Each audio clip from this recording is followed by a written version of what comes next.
ำลังฟังสถานีวิทยุกระจายเสียงแห่งประเทศไทยจังหวัดลำปาง FM 97 MHz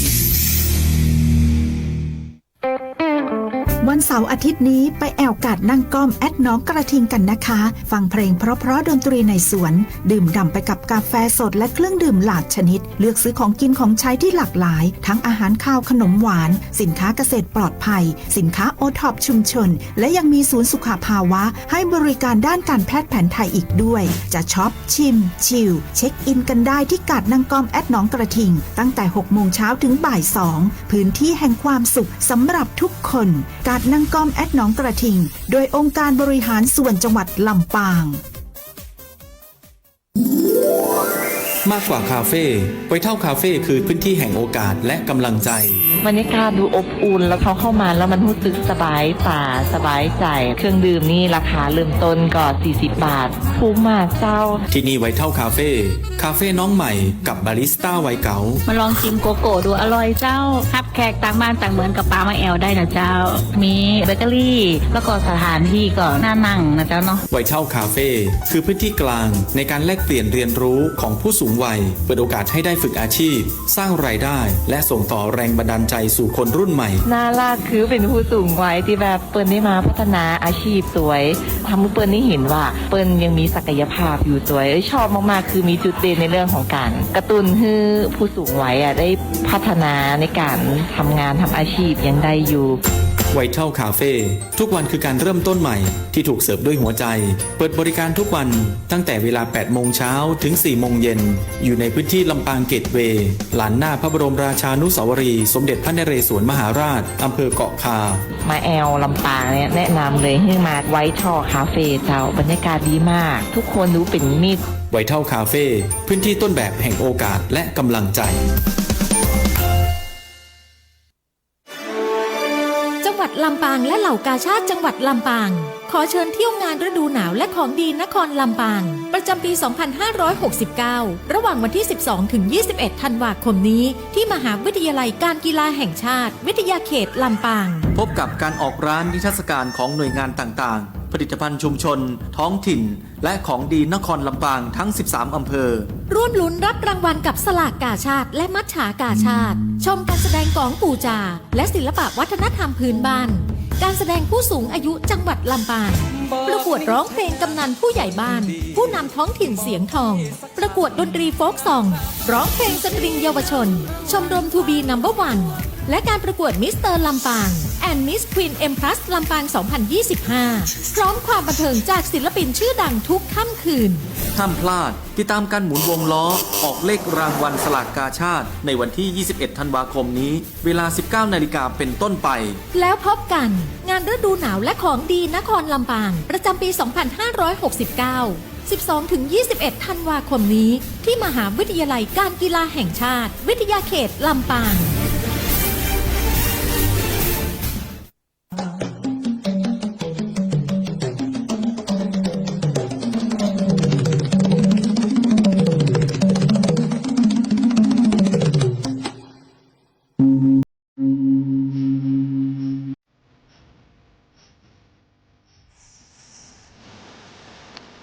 ลำปางยุคใหม่โปร่งใส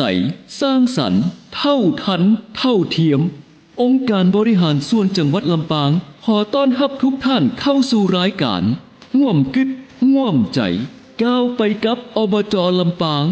โดยดีเจหนิงสุชาดา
คุณกำลังฟังร่วมคิดร่วมใจก้าวไปกับอบจลำปางทางสวทลำปาง FM 97 เมกะเฮิรตซ์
วันเสาร์อาทิตย์นี้ไปแอวกาดนั่งก้อมแอดน้องกระทิงกันนะคะ ฟังเพลงเพราะๆดนตรีในสวน ดื่มด่ำไปกับกาแฟสดและเครื่องดื่มหลากชนิด เลือกซื้อของกินของใช้ที่หลากหลาย ทั้งอาหารข้าวขนมหวาน สินค้าเกษตรปลอดภัย สินค้าโอท็อปชุมชน และยังมีศูนย์สุขภาวะให้บริการด้านการแพทย์แผนไทยอีกด้วย จะช็อปชิมชิลเช็คอินกันได้ที่กาดนั่งก้อมแอดน้องกระทิงตั้งแต่ 6 โมงเช้าถึงบ่าย 2 พื้นที่แห่งความสุขสำหรับทุกคนกาดนั่งก้อมแอดน้องกระทิงโดยองค์การบริหารส่วนจังหวัดลำปาง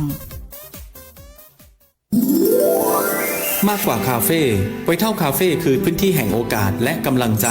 บรรยากาศดูอบอุ่นแล้วเขาเข้ามาแล้วมันรู้สึกสบายตาสบายใจเครื่องดื่มนี่ราคาเริ่มต้นก็40 บาทถูกมากเจ้าที่นี่ไวท์เท่าคาเฟ่น้องใหม่กับบาริสต้าวัยเก๋ามาลองชิมโกโก้ดูอร่อยเจ้าทับแขกต่างบ้านต่างเหมือนกับป้ามาแอลได้นะเจ้ามีเบเกอรี่แล้วก็สถานที่ก็น่านั่งนะเจ้าเนาะไวท์เท่าคาเฟ่คือพื้นที่กลางในการแลกเปลี่ยนเรียนรู้ของผู้สูงวัยเปิดโอกาสให้ได้ฝึกอาชีพสร้างรายได้และส่งต่อแรงบันดาลใจสู่คนรุ่นใหม่น่ารักคือเป็นผู้สูงวัยที่แบบเปิ้ลได้มาพัฒนาอาชีพสวยทำให้เปิ้ลได้เห็นว่าเปิ้ลยังมีศักยภาพอยู่สวยชอบมากๆคือมีจุดเด่นในเรื่องของการกระตุ้นให้ผู้สูงวัยได้พัฒนาในการทำงานทำอาชีพยังได้อยู่ไวท์เท่าคาเฟ่ทุกวันคือการเริ่มต้นใหม่ที่ถูกเสิร์ฟด้วยหัวใจเปิดบริการทุกวันตั้งแต่เวลา 8 โมงเช้าถึง 4 โมงเย็นอยู่ในพื้นที่ลำปางเกตเวย์ลานหน้าพระบรมราชานุสาวรีย์สมเด็จพระนเรศวรมหาราชอำเภอเกาะคามาแอลลำปางเนี่ยแนะนำเลยให้มาไวท์เท่าคาเฟ่เจ้าบรรยากาศดีมากทุกคนรู้เป็นมิตรไวท์เท่าคาเฟ่พื้นที่ต้นแบบแห่งโอกาสและกำลังใจคุณกำลังฟังร่วมคิดร่วมใจก้าวไปกับอบจ.ลำปางทางสวท.ลำปาง FM 97 เมกะเฮิรตซ์เจ้าทุกท่านเคยไปกันหรือยังเจ้ามีไผ่เคยไปพ้องสามารถส่ง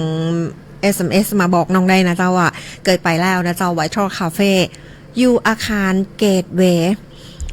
เป็นห้องว่าลำปางเกตเวย์อีนาเจ้าเนาะอยู่ติดกับลานพระบรมราชานุสาวรีย์สมเด็จพระนเรศวรมหาราชอำเภอเกาะคาหันคุณผู้ฟังเจ้ากาแฟล้ำๆห้องได้ว่าตรงจากผู้ปลูกตีแม่แจ่มบ้านเฮานี่นะกาแฟเมืองปานตีหลายคนบอกว่าปีได้ยินว่าเป็นดังระดับโลก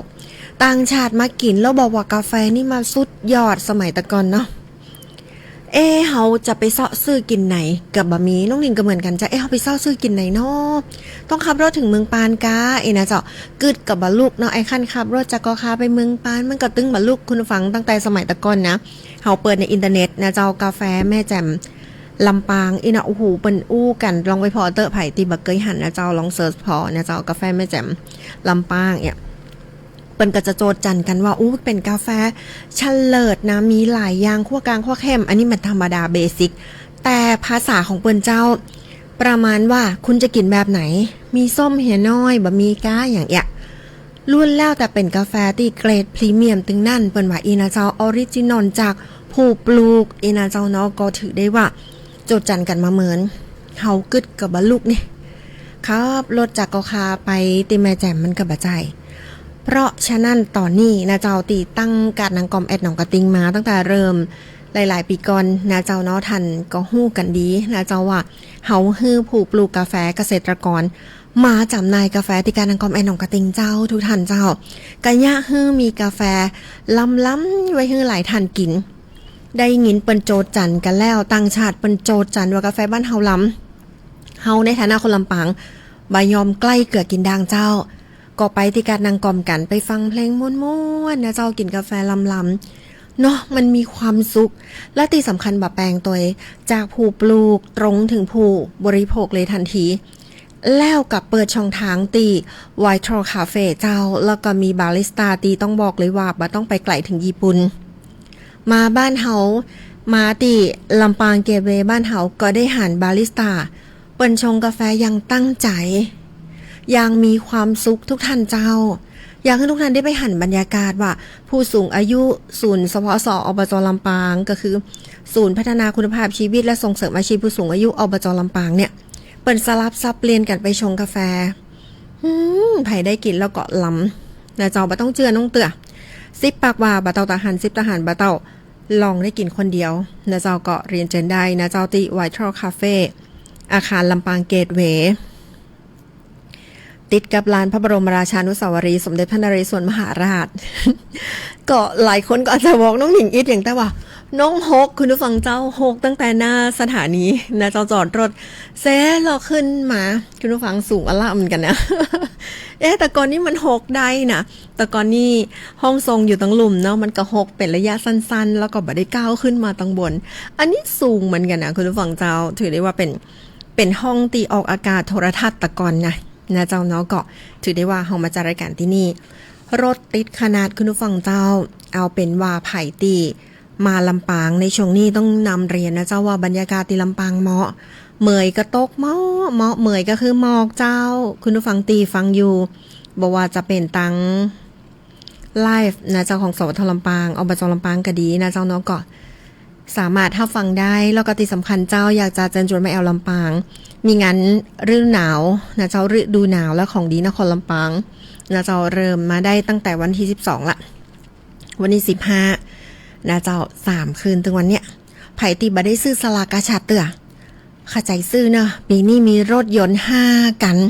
รางวัลที่1ถึงวันที่5เด้อรางวัลที่6ก็เป็นทองคำนะเจ้ารถเครื่องก็มีคือผู้ฟังเจ้าก็100 บาทเหมือนเดิมนะเจ้า1ปีก็จะมีเตื้อเดียวนะเจ้าทำบุญกับกาชาดนะเจ้าเราก็ชาติจังหวัดลำปางเนี่ยถือได้ว่าเขาได้ทำบุญบ่ปอได้รวมสนุกได้ฮับโจกนะเจ้าแล้วก็มาฉากกาชาดก็มีกู้คืนเจ้า20 บาทรถเครื่องออกกู้คืนรถเครื่องรถทีบหลายกันตู้เย็นโทรทัศน์พัดลมเครื่องซักผ้าเครื่องฟอกอากาศอุ้ยมีหมดกูยังอ่ะอยากขึ้นไปวันนี้กลับไปป้ากันนะเจ้าน้องหนิงกลับไปเหมือนกันแล้วติดสำคัญย้อนมาตีลำปางเกตเวย์น้อยหนึ่งหลายคนบอกน้องเลยนะเจ้าว่าไปซื้อของตีลำปางพลาวมีมดตึง13อำเภอของจังหวัดลำปางนะเจ้าของดีฮะนะเป็นสินค้าเกรดพรีเมียมถึงแม้ว่าร้านหนึ่งจะเอาของมาตั้งบากียังทุกทันสแกน QR code ไปเจ้าก็จะได้หันว่าร้านนี้มีสินค้าหำหน้าหลายอยากให้คุณฟังได้ไปแอวนะเจ้ารวมไปถึงสถานที่ท่องเที่ยวต่างๆถ้าหากว่าเฮาบ่สามารถที่จะไปพอที่ไหนได้เตื้อไอ้ขั้นขับรถไป13อำเภอมันกับบัตตันน่ะเนาะเป็นเฮามาบักกี่วัน 2-3 วันเนี่ยเฮาไปบอกครบแน่นอนก็ไปพอเหตุก่อนว่าคุณจะเลือกเดินเส้นทางไปเส้นทางไหน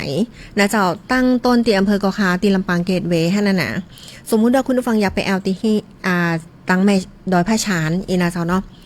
ก็กดดอยพระชานไปเพิ่นก็จะบอกเส้นทางเลยเจ้าเสร็จแล้วจะไปเชื่อมดอยพระชานไปที่ไหนพองคุณสามารถแอลได้ครบ3วันไปที่ไหนตังใดพองเหมือนประมาณว่าไปวางแผนการแอลแต่ถ้ากดไปแล้วบ่เข้าใจไปถามเจ้าหน้าที่เปิ้นเจ้าหน้าที่จะบอกให้นะเจ้าว่า3วันนี้เฮาไปแอลที่ไหนกันพอง1 2 3ถ้าพักในเมืองก็ไปแอลที่ฮั่นที่นี่อย่าเจ้าเนาะก็สามารถไปกันได้นะเจ้ากับรายการร่วมขึ้นร่วมใจก้าวไปกับอบจ.ลำปางวันนี้ข้าเจ้าน้องหนิงสุชาดาอยู่เป็นเปิ่นคุณผู้ฟังแล้วก็เชิญชวนคุณผู้ฟังไปแอลที่อาคารลำปางเกตเวย์นะเจ้า สุมาตะเจ้าอาคารลำปางเกตเวย์นะเจ้ารวมไปถึงมีไวท์ทรัลคาเฟ่นะเจ้าลำปางพร้าวนะเจ้ารวมไปถึงอันเป็นห้องว่าพิพิธภัณฑ์สมเด็จพระนเรศวรมหาราชมีหลายอย่างนะเจ้าลำปางบ้านเฮากว่าจะไม่เป็นจื่อลำปางเนี่ยมีกี่จื่อมาแล้วเดี๋ยวต้องบอกเลยว่าถ้าน้องจัดรายการนะเจ้าถ้าโฟนอินมาได้เนี่ยก็จะทายด้วยนะคุณผู้ฟังเจ้ามีของรางวัลให้จะเป็นวันไหนเมื่อใดนั่นเดี๋ยวตั้งกติกาเรียบร้อยคาดว่าจะเป็นปีใหม่ถือว่าเป็นการฮื้อของขวัญปีใหม่ทุกท่านแฟนรายการตัวนะเจ้าเนาะเอาเป็นว่าเดี๋ยวสักกำหนึ่งต้องมีเรื่องราวข่าวสารนักหลายจากองค์การบริหารส่วนจังหวัดลำปางมาเล่าสู่กันฟังนะเจ้าแล้วก็วันนี้บัดดีลืมไปงานฤดูหนาวและของดีนครลำปางประจำปี2568ตีสนามกีฬากลางจังหวัดลำปางอันนี้ที่เฮาอู้กันติดปากเนาะแต่ละออนุนไมเนี่ยรวมไปถึงหลายๆท่านนะเจ้าจื่อเป็นทางการเปิ้นว่าสนามกีฬากลางมหาวิทยาลัยการกีฬาแห่งชาติวิทยาเขตลำปางเนะเจ้าเดี๋ยวสักกำหนึ่งน้องก็มีรายละเอียดต่างๆมาเล่าสู่กันฟังนะเจ้าแล้วก็เรื่องราวข่าวสารต่างๆจากองค์การบริหารส่วนจังหวัดลำปางวันนี้ก็มีมาฝากคุณผู้ฟังนักเลยเดี๋ยวเฮาพักสักกำหนึ่งเจ้า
ลำปางและเหล่ากาชาดจังหวัดลำปางขอเชิญเที่ยวงานฤดูหนาวและของดีนครลำปางประจำปี 2569 ระหว่างวันที่ 12 ถึง 21 ธันวาคมนี้ที่มหาวิทยาลัยการกีฬาแห่งชาติวิทยาเขตลำปาง พบกับการออกร้านนิทรรศการของหน่วยงานต่างๆ ผลิตภัณฑ์ชุมชน ท้องถิ่น และของดีนครลำปางทั้ง 13 อำเภอ ร่วมลุ้นรับรางวัลกับสลากกาชาดและมัจฉากาชาดชมการแสดงกลองปู่จาและศิลปะวัฒนธรรมพื้นบ้านการแสดงผู้สูงอายุจังหวัดลำปางประกวดร้องเพลงกำนันผู้ใหญ่บ้านผู้นำท้องถิ่นเสียงทองประกวดดนตรีโฟล์กซองร้องเพลงสตริงเยาวชนชมรมทูบีนัมเบอร์วันและการประกวดมิสเตอร์ลำปางแอนด์มิสควีนเอ็มพลัสลำปาง 2025 พร้อมความบันเทิงจากศิลปินชื่อดังทุกค่ำคืนห้ามพลาดติดตามการหมุนวงล้อออกเลขรางวัลสลากกาชาดในวันที่ 21 ธันวาคมนี้เวลา 19 นาฬิกาเป็นต้นไปแล้วพบกันงานฤดูหนาวและของดีนครลำปางประจำปี 2569 12-21 ธันวาคมนี้ที่มหาวิทยาลัยการกีฬาแห่งชาติวิทยาเขตลำปางเจ้ามีของกินของใจนักลายนางคุณผู้ฟังเจ้าเรื่องของกินเนี่ยมีร้านดังๆใน TikTok มากันนักเลยเพราะฉะนั้นห้ามพลาดนะเจ้า12จนถึง21ธันวาคมนี้ส่วนวันที่19จะมีการประกวดร้องเพลงลูกทุ่งคนท้องถิ่นเสียงทองอัลลาลาลาลาน้องหนิงไปเป็นพิธีกรกูกับไอ้หมอนคนป่าไม้ม่วนแน่นอนประชาสัมพันธ์ถึงคนท้องถิ่นทุกท่านอบต.เทศบาลที่ส่งเข้าประกวดสำหรับนักร้องนะเจ้ากองเชียร์ต้องพร้อมย่ำว่าต้องพร้อมนะเจ้าเนาะกองอ่ะถ้าบะมีไปยืมวัดมาเอาแต่นะทุกท่านเจ้าห้องนี้ว่าบรรยากาศก็จะเป็นครอบครัวคนท้องถิ่นแล้วก็มีแฟนรายการรวมไปถึงพี่น้องประชาชนที่มาแอลงานไปร่วมเชียร์กันนักหลายเลยนะเพราะฉะนั้นเจ้าตัวแทนแต่ละท้องถิ่นตีส่งเข้าประกวดในวันที่19นี้เตรียมความพร้อมและที่สำคัญกองเชียร์ขอประชาสัมพันธ์นะเจ้าทางด้านสำนักงานท้องถิ่นจังหวัดลำปางเป็นบอกว่าประชาสัมพันธ์ให้กองเชียร์มวนเต็มตีนะเจ้าเนาะอย่างที่เปิ้นว่ากันนะคะมวยก้านนะเจ้ากองเชียร์บักก้านอันนี้นักร้องเนี่ยเปิ้นก็บอกบ่ยอมก้านเหมือนกันแล้วกองเชียร์จะก้านก็เจ้าเพราะฉะนั้นเตรียมตัวเนี่ยเจ้าเนอะแล้วก็หลายๆท่านนะเจ้าที่มาลำปางมีคนถามน้องว่าน้องหนิงเฮาจะไปเริ่มที่ไหนก่อนถ้าไปลำปางเอาอี้บอเดกี้น้องประชาสัมพันธ์ลำปางเกตเวย์ไปนะเจ้าก็ถือได้ว่าตัดหันนะเจ้าเป็นประตูสู่ล้านนาบปอเป็นประตูสู่พิพิธภัณฑ์ตีเชื่อมความหู้และก็ความผูกพันตั้งแต่อดีตจนถึงปัจจุบันทุกท่านเจ้าอยากให้ไปแอลนะเจ้ามาเปลี่ยนวันหยุดของท่านนะเจ้าให้เป็นวันที่พิเศษสำหรับครอบครัวพิเศษสำหรับความหู้ทางด้านประวัติศาสตร์ภูมิปัญญาท้องถิ่นภายในลำปางเกตเวย์นะเจ้าถือได้ว่ายินดีต้อนรับทุกท่านเลยนะเจ้ามาแลกเปลี่ยนประสบการณ์ใหม่ๆกันนะเจ้ามากินกาแฟลำๆจากบาริสต้าตีตั้งใจชงตั้งใจเสิร์ฟนะฮักเจ้าทุกท่านเจ้าถึงแม้ว่าบางช่วงจะมีคนนักๆบ่สามารถมาเสิร์ฟได้เพราะว่าเปิ้นต้องช่วยกันชงช่วยกันเตรียมนะเจ้าให้กับทุกท่านนะก็ต้องขอสู่มาบางทีน้องๆเปิ้นก็จะห้องมาเอานะเจ้าก็จะมีน้องๆคนหนึ่งเนาะกาผู้สูงอายุเปิ้นก็เป็นคนจัดเตรียมแต่ว่าน้องๆเปิ้นจะคอยดูแลความเรียบร้อยฮือจากสวนดุสิตนำเรียนนะเจ้าว่าองค์การบริหารส่วนจังหวัดลำปางนะเจ้าถือได้ว่าเป็นทุนวิจัยให้กับมหาวิทยาลัยสวนดุสิตศูนย์การศึกษาลำปางแล้วก็ศูนย์สพอสอบจ.ลำปางก็คือศูนย์พัฒนาคุณภาพชีวิตและส่งเสริมอาชีพผู้สูงอายุจังหวัดลำปางได้เปิ้นห้องว่าได้ทำงานวิจัยเรื่องนี้เกี่ยวกับความสุขของพี่น้องประชาชนและที่สำคัญเอาภูมิปัญญาท้องถิ่นตึงมดตึงเสียงนะเจ้ามาตีหันให้กับทุกท่านได้ประทับใจแล้วก็มีกาแฟของดียังน้องบอกนะเกรดพรีเมียมตึงนั่นบ่ต้องไปซื้อไกลถึงต่างประเทศเปิ้นส่งออกนะตีอื่นเปิ้นสั่งออเดอร์มานากหลายแต่ว่าเฮาได้กินของดีราคาถูกแล้วครัวหอมๆทุกวันนะเจ้าเนาะเพราะฉะนั้นเรียนเจริญนะเจ้าติวอเทอร์คาเฟ่ส่วนไผ่ติอยากได้เมล็ดกาแฟก็มีจำหน่ายเจ้าจะยี่ห้อไอหยังจะคั่วกลางคั่วเข้มจะมีรสชาติจัดใดหอมหวานยังใดส้มน้อยกะหรือว่าบะเอารสส้มอีหนาได้หมดเลยเจ้าเนาะเพราะฉะนั้นเรียนเจริญนะเจ้าติประตูสู่แห่งการเฮียนหู้นะเจ้าติ ทางด้านของลำปางเกตเวย์นะเจ้าอาคาร4หลัง5ทุกท่านได้แอลแล้วก็เยี่ยมชมได้เต็มตีและแฮมบะปอกินกาแฟล้ำๆนะเจ้าเนาะแล้วก็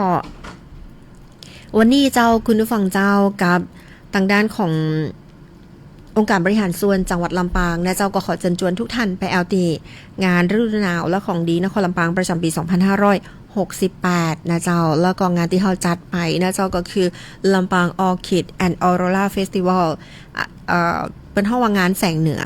จัดขึ้นตั้งแต่ที่5ถึง14ธันวาคมนะเจ้าก็ผ่านไปละหลายคนไปบันทึกภาพโอ้ไปแห่ตึงวันกับกล้วยไม้กับแสงเหนือนะเจ้าเนาะยินดีและขอบคุณจัดนักสำหรับแฟนรายการนะเจ้ารวมไปถึงวันนี้นะเจ้าทางด้านองค์การบริหารส่วนจังหวัดลำปางก็ไปร่วมบัจจุวันนี้กะตะวาทางด้านองค์การบริหารส่วนจังหวัดลำปางก็ไปร่วมเปิดงานเทศกาลท่องเที่ยวแม่เมาะนะเจ้าครั้งที่21นะเจ้าส่งเสริมแม่เมาะเมืองหน้าแอลกระตุ้นเศรษฐกิจชุมชนเจ้าก็ถือได้ว่าเป็นเรื่องราวดีๆที่เราสู่กันฟังนะเจ้าตั้งแต่วันเสาร์เนาะนางสาวตรงแรกโลกสุนทรนายกองค์การบริหารส่วนจังหวัดลำปางเจ้าพร้อมด้วยสมาชิกสภาองค์การบริหารส่วนจังหวัดลำปางอำเภอแม่เมาะเขต1นางทยนีศรีโรจนกุลนะเจ้าแล้วก็นางสาวกันนาชาชัยเสนนะเจ้าสมาชิกสภาองค์การบริหารส่วนจังหวัดลำปางอำเภอแม่เมาะเขต2รวมพิธีเปิดงานเทศกาลท่องเที่ยวแม่เมาะครั้งที่21ประจำปี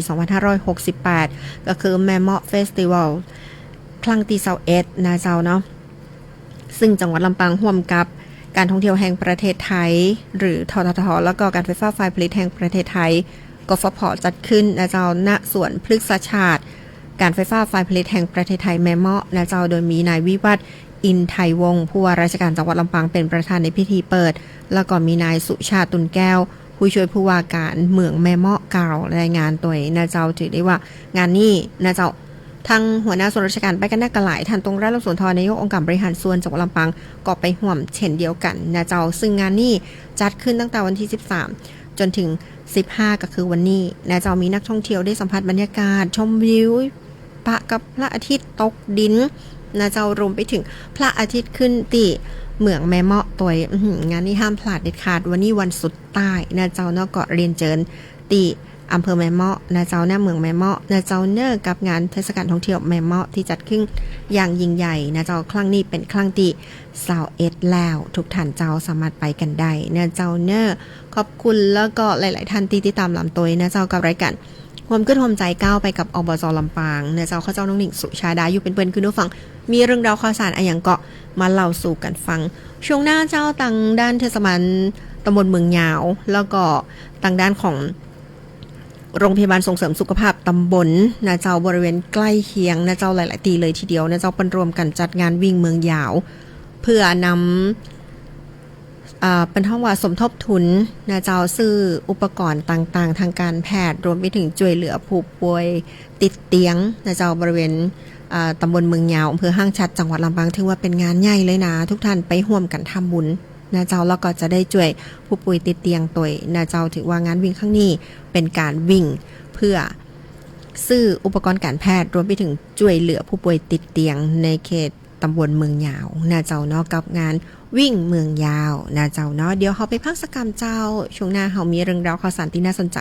มาฝากคุณผู้ฟังเจ้า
นี่คือเสียงตอบรับของผู้ที่ไปเยือนกาดนั่งก้อมแอดหนองกระทิง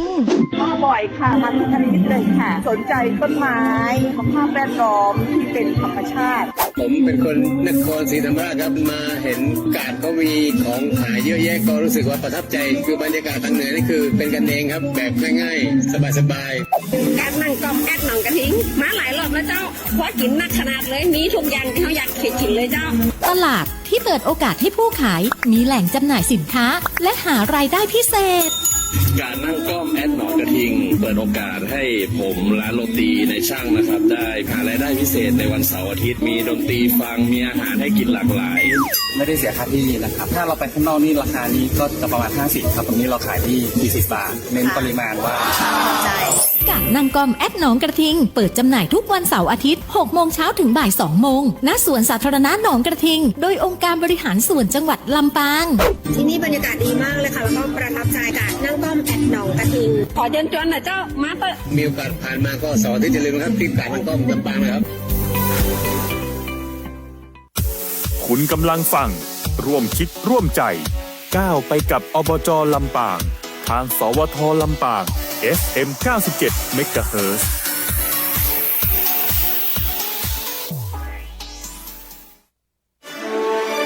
จังหวัดลำปางและเหล่ากาชาติจังหวัดลำปางขอเชิญเที่ยวงานฤดูหนาวและของดีนครลำปางประจำปี 2569 ระหว่างวันที่ 12 ถึง 21 ธันวาคมนี้ที่มหาวิทยาลัยการกีฬาแห่งชาติวิทยาเขตลำปางพบกับการออกร้านนิทรรศการของหน่วยงานต่างๆผลิตภัณฑ์ชุมชนท้องถิ่นและของดีนครลำปางทั้ง 13 อำเภอร่วมลุ้นรับรางวัลกับสลากกาชาติและมัจฉากาชาติชมการแสดงกลองปู่จาและศิลปะวัฒนธรรมพื้นบ้านการแสดงผู้สูงอายุจังหวัดลำปางประกวดร้องเพลงกำนันผู้ใหญ่บ้านผู้นำท้องถิ่นเสียงทองประกวดดนตรีโฟล์กซองร้องเพลงสตริงเยาวชนชมรมทูบีนัมเบอร์วันและการประกวดมิสเตอร์ลำปางแอนด์มิสควีนเอ็มพลัสลำปาง 2025 พร้อมความบันเทิงจากศิลปินชื่อดังทุกค่ำคืนห้ามพลาดติดตามการหมุนวงล้อออกเลขรางวัลสลากกาชาติในวันที่ 21 ธันวาคมนี้เวลา 19 นาฬิกาเป็นต้นไปแล้วพบกันงานฤดูหนาวและของดีนครลำปางประจำปี 2569 12-21 ธันวาคมนี้ที่มหาวิทยาลัยการกีฬาแห่งชาติวิทยาเขตลำปางเจ้าขอบคุณแม่กิ่งแก้วนะเจ้าบอกฟังรายการอยู่เนอะนะเจ้าเนาะขอบคุณจัดนักเลยนะเจ้ายินดีแล้วขอบคุณจัดนักติดตามหลำตัวแล้วก็อันห้องได้ว่าโทรศัพท์เข้ามาบอกกล่าวกันตลอดนะเจ้าขอบคุณฟังรายการนะเจ้าเนาะน้องไปที่ไหนนะเจ้าเปิ้นก็จะบอกว่าฟังรายการอยู่นะนะเจ้าน้องนิ้งก็ผมคือทมใจก้าวไปกับอบจ.ลำปางสวท.ลำปางยินดีแต่เจ้าทุกท่านนะเจ้าส่วนราชการต่างๆหากว่ามีเรื่องราวข่าวสารอะไรอย่างที่จะให้น้องประชาสัมพันธ์เรื่องราวข่าวสารของท่านเกาะเรียนเจิญเจ้านโยบายของท่านดวงรัตน์ โลสุนทรนายกองค์การบริหารส่วนจังหวัดลำปางท่านก็บ่ได้ให้น้องอู้ข่าวแต่อบจ.นะทุกเรื่องอะยังก็ได้เจ้าตีพี่น้องประชาชนได้รับประโยชน์ท่านบอกเอามาอู้เลยนะเจ้าส่วนราชการต่างๆทำหนังสือเรียนถึงนายกองค์การบริหารส่วนจังหวัดลำปางเรื่องขอความอนุเคราะห์ประชาสัมพันธ์ในรายการวิทยุต่ออันเจ้าน้องก็จะเอาเรื่องราวข่าวต่างๆเนี่ยมาเล่าสู่กันฟังสมวนคุณผู้ฟังเจ้าถือได้ว่าพี่น้องประชาชนลูกหลานคนลำปางบ้านเฮาจะได้ฮู้กว้าง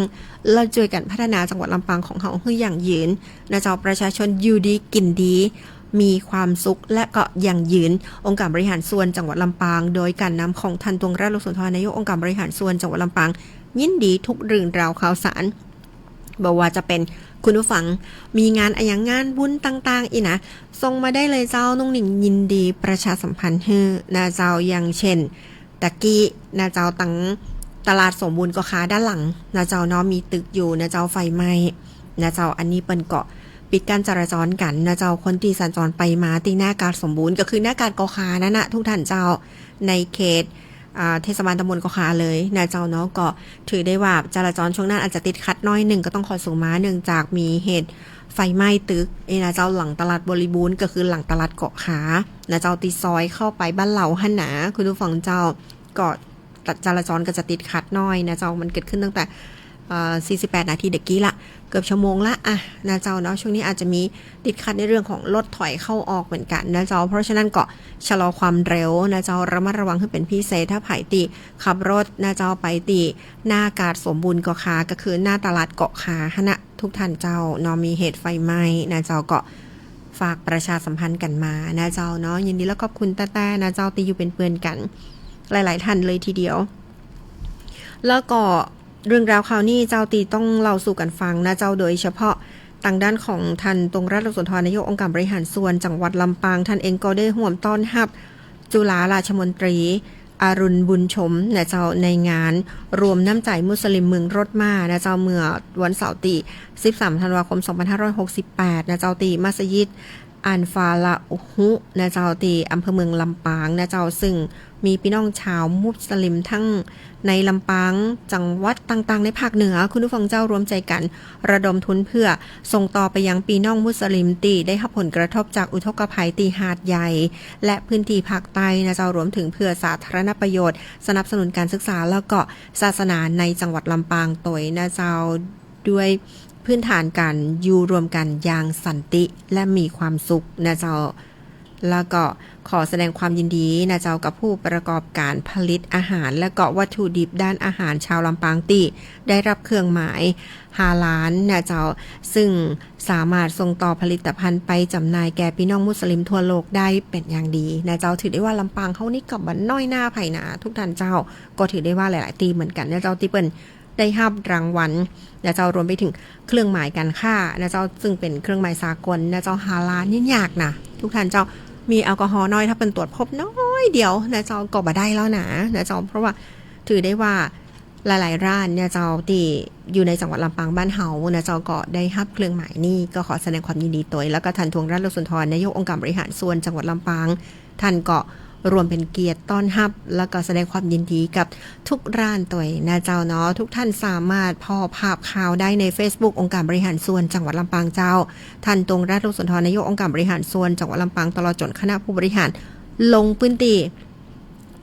ไปอำเภอต่างๆนะเจ้าอย่างวันเนี้ยท่านรองพิษณุพลประสานนะเจ้าท่าน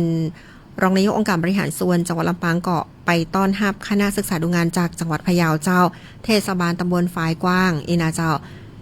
อำเภอเชียงคำจังหวัดพะเยานะเจ้าซึ่งมาศึกษาดูงานที่ศูนย์จัดการขยะมูลฝอยรวมแบบครบวงจรขององค์การบริหารส่วนจังหวัดลำปางถือได้ว่าเป็นบ้านปีเมืองนอกท่านนายกเป็นเก่งเจ้าคนหนุ่มไฟแหงมีวิสัยทัศน์แต่เดิมเปิ้นบอกว่าเป็นเตาเผาขยะแต่ว่ามันสร้างมลพิษเปิ้นก็เลยปิดเตาเผาแล้วก็จะเนี่ยจะใดดีนะเจ้ากับการบริหารจัดการขยะนะเจ้าซึ่งเป็นเอาตั้งแต่รองนายกประธานสภาสมาชิกผู้บริหารนะเจ้าหัวหน้าส่วนราชการเข้ามาดูงานกันหมดเลยทุกท่านเจ้าโอ้โหถือได้ว่าต้องขอชื่นชมแต่นะเจ้าเนาะแล้วก็ยังมีทำหลายๆตีนะเจ้าตีใจเผาเตาขยะนะเจ้าเผาไม่คืนความกดอากาศมันต่ำอย่างบ้านน้องเป็นต้นนี่เอาล่ะไม่คืนมาเผาขยะซาบตึ้งนะเจ้าเนาะอันนี้ก็ถือได้ว่าแย่เลยนะสุขภาพของพี่น้องประชาชนแย่นะเจ้าเนาะเพราะฉะนั้นนะเจ้าก็ขอชื่นชมทางด้านของท่านนายกเทศมนตรีรวมไปถึงคณะผู้บริหารตำบลฝายกว้างอำเภอเชียงคำจังหวัดพะเยาตัวที่มาศึกษาดูงานที่ศูนย์จัดการขยะมูลฝอยรวมแบบครบวงจรเปิ้นจะเอานำความรู้ต่างๆไปปรับใจบ้านเปิ้นเพราะว่าเปิ้นปิดในเรื่องของเตาเผาขยะเปิ้นจะบ่มีการเผาเพราะว่าบอกว่าสร้างมลพิษนักเลยนะเจ้าในเขตบ้านเปิ้นย่าฮือพี่น้องประชาชนนะเจ้าอยู่บ่ม่วนกันเป็นโรคภัยไข้เจ็บโดยเฉพาะโรคของถุงลมโป่งพองนะเจ้าล่ะทางเดินหายใจเปิ้นว่าอันนะเจ้าเนาะอันนี้ถือได้ว่าเป็นนายกเทศมนตรีที่วิสัยทัศน์กว้างขนาดเลยนะเจ้าเนาะอันนี้ต้องขอชื่นชมตัวนะเจ้าเอาละเจ้าเวลาของรายการความคิดทมใจก้าวไปกับอบจ.ลำปางหมดลงแล้วจากลาทุกท่านไปก่อนนะเจ้าเวลาหมดเวลาเสี่ยงนะเจ้าเนาะปิกมาปากับวันพุธ5 โมงแรงถึง 6 โมงแมลงวันนี้ข้าเจ้าน้องหนิงสุชาดาต้องลาไปก่อนไปป้ากันตีงานฤดูหนาวและของดีนครลำปางนาเจ้าตีสนามกีฬากลางหนองกระติงวันนี้ลาไปแล้วนะสวัสดีเจ้าคุณกำลังฟังร่วมคิดร่วมใจก้าวไปกับอบจ.ลำปางทางสวท.ลำปาง FM 97 เมกะเฮิรตซ์